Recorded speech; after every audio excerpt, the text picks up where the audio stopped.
Hello students, welcome to Techno Science Club.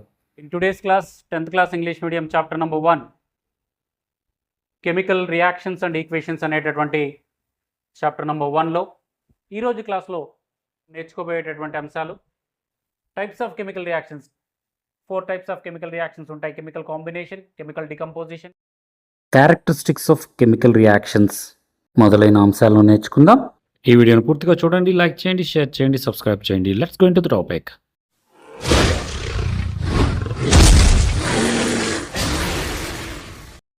Chemical రియాక్షన్స్లో characteristics ఏంటి? ఈ కెమికల్ రియాక్షన్ యొక్క క్యారెక్టరిస్టిక్స్ ఏంటి?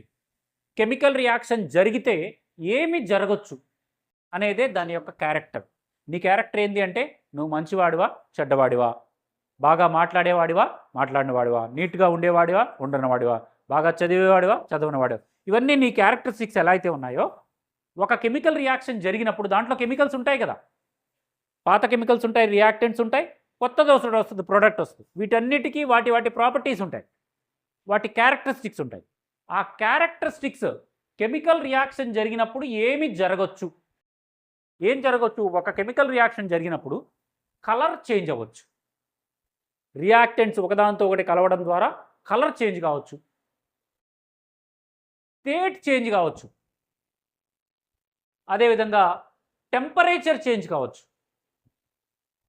మీకు సున్నం అంతకుముందు చెప్పాం. పొడి సున్నం తీసుకొని ఒక గ్లాస్లో వేసి లేదా బకెట్లో వేసి వాటర్ని మిక్స్ చేసి పట్టుకుంటే వెచ్చగా ఉంటుంది, ఎనర్జీ రిలీజ్ అవుతుంది, టెంపరేచర్ రిలీజ్ అవుతుంది. సో ఇక్కడ టెంపరేచర్లో చేంజ్, మామూలు టెంపరేచర్ కన్నా కొంచెం వెచ్చగా అయిపోతుందంటే టెంపరేచర్లో చేంజ్ వచ్చినట్టే కదా. కెమికల్ రియాక్షన్ జరగడం ద్వారా టెంపరేచర్లో చేంజ్ వచ్చింది. ఓకే, అదేవిధంగా ఐరన్ నెయిల్ రస్టింగ్కి గురైంది. స్టార్టింగ్లో ఉన్న ఐరన్ నెయిల్ ఎలా ఉంటుంది? కొత్త ఐరన్ నెయిల్ అయితే ఒక కలర్లో ఉంటుంది, రస్టింగ్కి గురైనాక ఇంకో కలర్లో ఉంటుంది. అదే కాపర్, రాగి కాగు తెచ్చావు కొత్తది, ఒక నెల రోజుల తర్వాత ఎలా తయారవుతుంది అది? కారణం ఏంటంటే అక్కడ కూడా కెమికల్ రియాక్షన్ జరుగుతుంది. ఎయిర్లో ఉన్న ఆక్సిజన్తో ఆ కాపర్ రియాక్షన్ జరుగుతుంది. ఓకే, సో టెంపరేచర్ రిలీజ్ అవ్వచ్చు, గ్యాసెస్ ఎవాల్వ్ అవ్వచ్చు. ఒక కెమికల్ రియాక్షన్ జరిగితే గ్యాస్ కూడా రిలీజ్ అవ్వచ్చు. దీనికి ఎగ్జాంపుల్గా మనం చెప్తాము, కొన్ని రియాక్షన్స్ ఉన్నాయి, గ్యాస్ కూడా. ఇప్పుడు మనం డైజెషన్ ఇందాక చూసాం. మనం ఈ డైజెషన్ సిస్టమ్ జరిగేటప్పుడు మనకు ఎనర్జీ రిలీజ్ అవుతుంది. Digestion is the best example for change in temperature. మన బాడీ ఎప్పుడు వెచ్చగా ఉంటుంది, అవునా కదా? మనం చలికాలం బయటికి వెళ్ళినా కూడా మన బాడీని ఇలా పట్టుకుంటే వెచ్చగా ఉంటుంది. కారణం ఏంటనుకుంటున్నారు మీరు? లోపల ఆ వేడి ఎక్కడి నుంచి వస్తుంది? కెమికల్ రియాక్షన్, ఈ డైజెషన్ జరగటం ద్వారానే ఎనర్జీతో పాటు ఏం రిలీజ్ అవుతుంది? హీట్ రిలీజ్ అవుతుంది. దాంతోపాటుగా కార్బన్ డైఆక్సైడ్ రిలీజ్ అవుతుంది. రిలీజ్ అయిన కార్బన్ డైఆక్సైడ్ మరలా ముక్కు ద్వారా బయటకు వెళ్ళిపోతుంది. గ్యాస్ ఎవాల్వ్ అవుతుంది, హీట్ రిలీజ్ అవుతుంది, అవునా? ఎనర్జీ రిలీజ్ అవుతుంది. సో ఇలా కెమికల్ రియాక్షన్ జరిగినప్పుడు కలర్ చేంజ్ కావచ్చు, స్టేట్ అంటే లిక్విడ్ స్టేట్ నుంచి గ్యాస్ స్టేట్కి కానీ, గ్యాస్ స్టేట్ నుంచి సాలిడ్ స్టేట్కి కానీ, సాలిడ్ టు లిక్విడ్ కానీ, అలా స్టేట్ కూడా చేంజ్ కావచ్చు. టెంపరేచర్ చేంజ్ కావచ్చు, గ్యాస్ ఎవాల్వ్ అవ్వచ్చు. ఎవాల్వ్ మీన్స్ రిలీజ్ అవ్వడాన్ని evolution. Evolution of gas means gas releasing. ఒక కెమికల్ రియాక్షన్ జరిగినప్పుడు కొత్త ఒక గ్యాస్ రిలీజ్ అవ్వచ్చు. దానికి ఎగ్జాంపుల్ చెప్తాం మనం. ఇక్కడ ఎగ్జాంపుల్స్ కూడా ఇచ్చారు, భలే ఉంది. మనం చెప్పడమే కాదు, వాళ్ళే ఎగ్జాంపుల్స్ ఇచ్చారు. చూడండి, స్టేట్ చేంజ్ అవుతుంది అనే దానికి ఎగ్జాంపుల్ అంట. చూడండి, candle. When wax is burn in the form of wax candle, then water and carbon dioxide are formed. Wax is a solid, water is a liquid and carbon dioxide is a gas. కొవ్వొత్తి మండింది, ఇది కూడా chemical రియాక్షనే. అదేంటండి కొవ్వొత్తి మండడం chemical reaction ఏంది అనొచ్చు మీరు. కొవ్వొత్తి మండడం అంటే ఏం జరుగుతుందంటే, వ్యాక్స్ ఏదైతే ఉందో, కొవ్వొత్తిలో ఉన్న కొవ్వు ఏదైతే ఉందో అది లిక్విడ్, ముందు సాలిడ్ ఫామ్లో గట్టిగా ఉంటుంది కదా, పొడవుగా. అది వేడి చేసినప్పుడు ముట్టించగానే ఏమైంది? లిక్విడ్ ఫామ్లోకి మారిపోయింది. ఆ లిక్విడ్ ఫామ్లోకి మారిపోయింది మంటతో కలిసి బర్న్ అవుతుంది, మండుతుంది. మండేటప్పుడు ఏదైనా ఒక మంట కావాలి అంటే ఆక్సిజన్ అవసరం, ఎయిర్లో ఉన్నటువంటి ఆక్సిజన్ కావాలి. ఈ క్యాండిల్ ఏదైతే వ్యాక్స్ ఉందో ఎయిర్లో ఉన్న ఆక్సిజన్తో మిక్స్ అయ్యి ఇక్కడ రియాక్షన్ జరుగుతుంది, దాన్ని బర్నింగ్ అంటాం. ఓకేనా? ఆ బర్నింగ్ రియాక్షన్ జరిగి కంబషన్ అంటాం, కరెక్ట్ పదం అయితే కంబషన్. మీరు 9th నేర్చుకున్నట్టు గుర్తు నాకు. కంబషన్ అంటాం. వ్యాక్స్, ఎయిర్లో ఉన్న ఆక్సిజన్తో వ్యాక్స్ని ఎప్పుడైతే ముట్టించామో, ఏదైనా సరే ఒక మంట మండించాము అంటే ఆ పదార్థం ఎయిర్లో ఉన్న ఆక్సిజన్తో రియాక్షన్ జరిపి ఏం ఫామ్ చేస్తుంది? వాటర్ని, కార్బన్ డైఆక్సైడ్ని ఫామ్ చేస్తుంది. వాటర్ పార్టికల్స్ రిలీజ్ అవుతాయి, అదేవిధంగా కార్బన్ డైఆక్సైడ్ గ్యాస్ రిలీజ్ అవుతుంది, అదే ఎయిర్లో కలిసిపోతుంది జనరల్. మీకు డౌట్ రావచ్చు, సార్ ఇది ఒక కెమికల్ రియాక్షన్ అంటున్నారు, ఆక్సిజన్తో కలుస్తుంది అంటున్నారు, ఆక్సిజన్తో కలుస్తుంది అనే దానికి ప్రూఫ్ ఏంటి? చిన్న తరగతుల్లో కూడా నేర్చుకుని ఉన్నటువంటి యాక్టివిటీ ఒకటి చెప్తాం. ఒక చిన్న కొవ్వొత్తి తీసుకోండి, ముట్టించండి, నుంచోబెట్టండి. ఒక పెద్ద గ్లాస్ తీసుకోండి, గాజు గ్లాస్ అయితే ఇంకా బాగుంటుంది, కనిపించింది, దాని మీద బోర్లించండి. ఏమవుతుంది? క్యాండిల్. చూడండి, ట్రై చేసి చూడండి, ఆరిపోతుంది. ఎందుకు ఆరిపోతుందంటే కొంచెంసేపు మండుతుంది, తర్వాత ఆరిపోతుంది.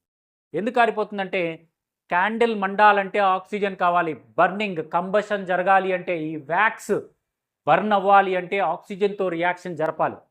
ఎప్పుడైతే నువ్వు గ్లాస్ మూసేసావో దాంట్లో ఉన్న ఆక్సిజన్ ఉన్నంతసేపు మండిద్ది, ఆక్సిజన్ అయిపోగానే ఆరిపోతుంది. సో అక్కడ ఆక్సిజన్తో రియాక్షన్ జరుపుతుంది అని కన్ఫర్మ్ అయినా నీకు? సో ఆక్సిజన్తో రియాక్షన్ జరిపి కంబషన్ జరుగుతుంది, కార్బన్ డైఆక్సైడ్ వాటర్ని ఇస్తుంది. కార్బన్ డైఆక్సైడ్ అనేది గ్యాస్, వాటర్ అనేది లిక్విడ్, మనం తీసుకున్నదేమో సాలిడ్. రియాక్షన్ జరిపిందేమో గ్యాస్.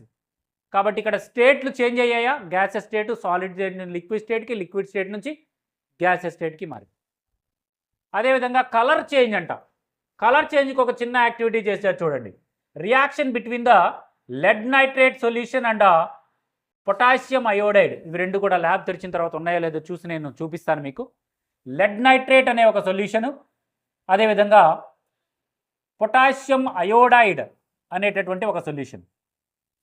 లెడ్ నైట్రేట్ సొల్యూషన్, అదేవిధంగా పొటాషియం అయోడైడ్ అనేటటువంటి ఈ రెండు సొల్యూషన్స్ని ఒకదాంతో ఒకటి మిక్స్ చేస్తే in this reaction lead iodide అనేటటువంటి న్యూ సబ్స్టెన్స్ ఏం ఫామ్ అవుతుంది? లెడ్ అయోడైడ్ అనేటటువంటి ప్రొడక్ట్ ఫామ్ అవుతుంది. ఇవి రెండు ఏంటి? రియాక్టెంట్స్. రియాక్షన్ జరిపి ఏం ఫామ్ అవుతుంది? లెడ్ అయోడైడ్ అనేటటువంటి ప్రొడక్ట్ ఫామ్ అవుతుంది. ఈ లెడ్ అయోడైడ్ కలర్ డిఫరెంట్గా ఉంటుంది. Lead nitrate, potassium iodide colours కాకుండా లెడ్ నైట్రేట్ కలరు విడిగా ఉంటుంది. అప్పుడు కలర్ చేంజ్ అయినట్లే కదా. రియాక్షన్ ఇదనమాట. ఇటువైపు రెండు రియాక్టెంట్స్, ఇటువైపు రెండు ప్రొడక్ట్స్ ఏర్పడ్డాయి. ఓకే, ఇక్కడ కలర్ చేంజ్ అవుతుంది. ఇదిగో ఇక్కడ చూడండి, ఇక్కడ లెడ్ నైట్రేట్ సొల్యూషన్ని, పొటాషియం అయోడైడ్ సొల్యూషన్ని మనం ఈ విధంగా చేస్తే ఇలా ప్రిసిపిటేట్ లాగా ఫామ్ అయింది. Colour change with precipitate form అయింది. ఓకేనా, పొడిలాగా కింద పేరుకుపోతుంది కలర్ చేంజ్. ఇది మనం చేసి చూద్దాం తర్వాత. నెక్స్ట్ ఇక్కడ టెంపరేచర్ చేంజ్ అవ్వటం. డైల్యూటెడ్ సల్ఫ్యూరిక్ యాసిడ్ని జింక్ గ్రాన్యూల్కి కనుక యాడ్ చేసినట్లయితే హీట్ రిలీజ్ అవుతుంది. Diluted sulphuric acid. Sulphuric acid అనేది తెలుసు కదా మీకు, యాసిడ్ అంటాం మనం ఇళ్లలో కూడా బాత్రూమ్స్ కడగడానికి ఉపయోగిస్తాం యాసిడ్. అది హైడ్రోక్లోరిక్ యాసిడ్ ఉపయోగిస్తారు, లేదా సల్ఫ్యూరిక్ యాసిడ్ ఉపయోగిస్తారు. ఈ యాసిడ్ని జింక్ గ్రాన్యూల్, జింక్ ముక్కలు కనుక కలిపినట్లయితే హీట్ రిలీజ్ అవుతుంది. లేదా ఇందాక నేను చెప్పినటువంటి ఎగ్జాంపుల్, సున్నాన్ని కనుక వాటర్కి మిక్స్ చేసినట్లయితే హీట్ రిలీజ్ అవుతుంది. ఇది కూడా హీట్ లిబరేట్ అవుతుంది, హీట్ రిలీజ్ అవుతుంది అనే దానికి ఎగ్జాంపుల్. అదేవిధంగా ఎవల్యూషన్ ఆఫ్ గ్యాస్. హైడ్రోక్లోరిక్ యాసిడ్ని జింక్ ముక్కలకి డైల్యూటెడ్ సల్ఫ్యూరిక్ యాసిడ్ కానీ డైల్యూటెడ్ హైడ్రోక్లోరిక్ యాసిడ్ కానీ వేసినట్లయితే హైడ్రోజన్ గ్యాస్ రిలీజ్ అవుతుంది. ఇది ఒక రియాక్షన్. దీని గురించి మనం యాక్టివిటీ ఉంది, సెపరేట్ యాక్టివిటీ చేసి చూద్దాం. ఎప్పుడైతే హైడ్రోక్లోరిక్ యాసిడ్ తీసుకొని జింక్ ముక్కల్ని వేసి దాంట్లో హైడ్రోక్లోరిక్ యాసిడ్ పోస్తే బుసబుసమని పొంగు వచ్చింది. ఆ పొంగురా వచ్చి దాని నుంచి గ్యాస్ రిలీజ్ అవుతుంది, ఒక రకమైన గ్యాస్. ఆ గ్యాస్ని పైన ఇలా రబ్బర్ బిరడా పెట్టేసామంటే, చిన్న పైప్ ఒకటి పెట్టి దీనికి ఒక బెలూన్ పెట్టామనుకో, ఆ బెలూన్ లోపల హైడ్రోజన్ గ్యాస్ స్టోర్ అవుతుంది. Hydrogen gas. ఏం జరిగింది ఇక్కడ? జింక్ గ్రాన్యూల్స్ అంటే చిన్న చిన్న ముక్కలు. ఈ zinc granules diluted sulphuric acid రెండు కూడా ఒకదానితో ఒకటి రియాక్షన్ జరిపి హైడ్రోజన్ గ్యాస్ని రిలీజ్ చేసింది. ఇక్కడ కెమికల్ రియాక్షన్ జరగడం ద్వారా గ్యాస్ రిలీజ్ అయింది అనే దానికి ఎగ్జాంపుల్ ఇది. ఓకే, ఇవి కెమికల్ రియాక్షన్స్ యొక్క ప్రాపర్టీస్. కెమికల్ రియాక్షన్ జరిగినప్పుడు స్టేట్ మారచ్చు, కలర్ మారచ్చు, టెంపరేచర్ రిలీజ్ అవ్వచ్చు, గ్యాస్ రిలీజ్ అవ్వచ్చు. రైట్. ఇదే ఇక్కడ ఒక ఎగ్జాంపుల్. ఈ ఎగ్జాంపుల్ ద్వారా మనం ఇందాక చెప్పుకున్నటువంటి క్యారెక్టర్స్ చెప్పుకోవచ్చు. దీంట్లో నెక్స్ట్ క్లాస్కి వచ్చేటప్పటికి దీన్ని ఇంకొంచెం దీంట్లో జరిగినటువంటి ప్రాసెస్లు మొత్తాన్ని కూడా ఇన్ డీటెయిల్డ్గా వివరిద్దాం. ముందు అసలు యాక్టివిటీ ఏంటో చూడండి. ఈ యాక్టివిటీలో ఏంటంటే టీచరే చేయాలి, మనం ల్యాబ్ చేసిన తర్వాత చేద్దాము. ఒక 2 సెంటీమీటర్స్ పొడవైనటువంటి మెగ్నీషియం రిబ్బన్. ఏం రిబ్బన్ ఇది? మెగ్నీషియం రిబ్బన్, మెరుస్తూ ఉంటుంది. చిన్న మెగ్నీషియం రిబ్బన్ని తీసుకొని, మెగ్నీషియం అనేది ఒక మెటల్, రిబ్బన్స్ రూపంలో వైర్ల రూపంలో వస్తుంది. ఒక 2 సెంటీమీటర్ల మెగ్నీషియం రిబ్బన్ తీసుకొని ఆ బున్సెన్ బర్నర్ ఉపయోగించి, మండేటటువంటిది ఉపయోగించి బర్న్ చేద్దాం. బర్న్ చేసినప్పుడు ఏమవుతుంది? ఇక్కడ కంబషన్ జరుగుతుంది, ఆక్సిజన్తో కలుస్తుంది మెగ్నీషియం. ఇందాకే చెప్పాను మీకు, ఏదైనా సరే ఒక మంట మండాలి అంటే ఆక్సిజన్ కావాలి. ఇక్కడ మెగ్నీషియం మండింది అంటే మెగ్నీషియం దేంతో కలుస్తున్నట్టు? ఆక్సిజన్తో కలిసి ఒక పొడిలాగా ఏర్పడుతుంది. మెగ్నీషియం ఆక్సైడ్ అనే ఒక పొడి ఏర్పడుతుంది. ఆ పొడిని వాచ్ గ్లాస్లో కలెక్ట్ చేయాలి. ఇక్కడ కంబషన్ రియాక్షన్ జరిగింది, ఒక కెమికల్ రియాక్షన్ జరిగింది. ఇది కాంబినేషన్ రియాక్షన్ అంటాము. దాని గురించి టైప్స్ ఆఫ్ రియాక్షన్స్ జరిగినప్పుడు దీన్నే ఎగ్జాంపుల్గా తీసుకొని చెప్దాము. సో మెగ్నీషియం బర్న్ అవ్వడం అనేది ఒక కెమికల్ రియాక్షన్కి ఎగ్జాంపుల్. కెమికల్ రియాక్షన్ అని ఎలా చెప్పగలవయ్యా నువ్వు అంటే, దాని స్టేట్ మారిపోయింది. మెగ్నీషియం గట్టిగా ఉంటుంది సాలిడ్ స్టేట్లో, అది పొడిగా అయిపోయింది. దాని కలర్ కూడా చేంజ్ అయిపోయింది. మెగ్నీషియం బర్న్ అవ్వకముందు ఒక కలర్లో ఉంటుంది, బర్న్ అయిన తర్వాత పొడి పొడిగా ఇంకొక కలర్లో ఉంటుంది. ఆ పొడి వచ్చినటువంటి పొడి పేరు ఏంటంటే మెగ్నీషియం ఆక్సైడ్. మెగ్నీషియం ఆక్సిజన్తో కలిసి మెగ్నీషియం ఆక్సైడ్ అనే ఒక ప్రోడక్ట్ని ఏర్పరిచింది. మెగ్నీషియం ఆక్సిజన్ అనేవి రెండు ఇక్కడ రియాక్టెంట్స్. మెగ్నీషియం ఆక్సైడ్ అనేది ఒక ప్రోడక్టు. ఇక్కడ జరిగింది ఒక కెమికల్ రియాక్షను. ఇక్కడ కంబషన్ అనేటటువంటి కెమికల్ రియాక్షన్ జరిగింది. కెమికల్ కాంబినేషన్ అనే ఒక కెమికల్ రియాక్షన్ జరిగింది. 2 రకాల కెమికల్ రియాక్షన్స్ ఒకటే పేరు. సో ఇది జరిగింది. దీని గురించి ఇన్ డీటెయిల్డ్గా మనము బర్నింగ్ ఆఫ్ మెగ్నీషియం రిబ్బన్ చూడండి. ఇక్కడ ఇన్ డీటెయిల్డ్గా ఈ యాక్టివిటీ చేయడానికి ఒక ఎక్స్పెరిమెంట్ రూపంలో, ఎక్స్పెరిమెంట్ ఎప్పుడైనా సరే మనం రాసేటప్పుడు కావలసినటువంటి మెటీరియల్ తీసుకోవాలి, ప్రొసీజర్ ఏం చేయాలో ప్రొసీజర్ రాయాలి, మనం ఏమి అబ్జర్వ్ చేసాం అది రాయాలి, ఫైనల్గా ఏం కనుక్కున్నాం అది రాయాలి. ఓకేనా? మనకు కావాల్సిన మెటీరియల్ ఏంటి? ఇక్కడ 3 or 4 సెంటీమీటర్స్ లాంగ్ అయినటువంటి మెగ్నీషియం రిబ్బను, అదేవిధంగా ఈ శాండ్ పేపర్. ఎందుకంటే శాండ్ పేపర్ అంటే మెగ్నీషియం ఏం చేసిద్దంటే అది ఏమీ చేయకుండానే గాల్లో ఉన్న ఆక్సిజన్తో రియాక్షన్ జరిపిద్ది స్లోగా, అసలు మండించకుండానే. పైన నల్లటి లేయర్ ఫామ్ అయింది, మెగ్నీషియం ఆక్సైడ్ లేయర్ ఫామ్ అయింది.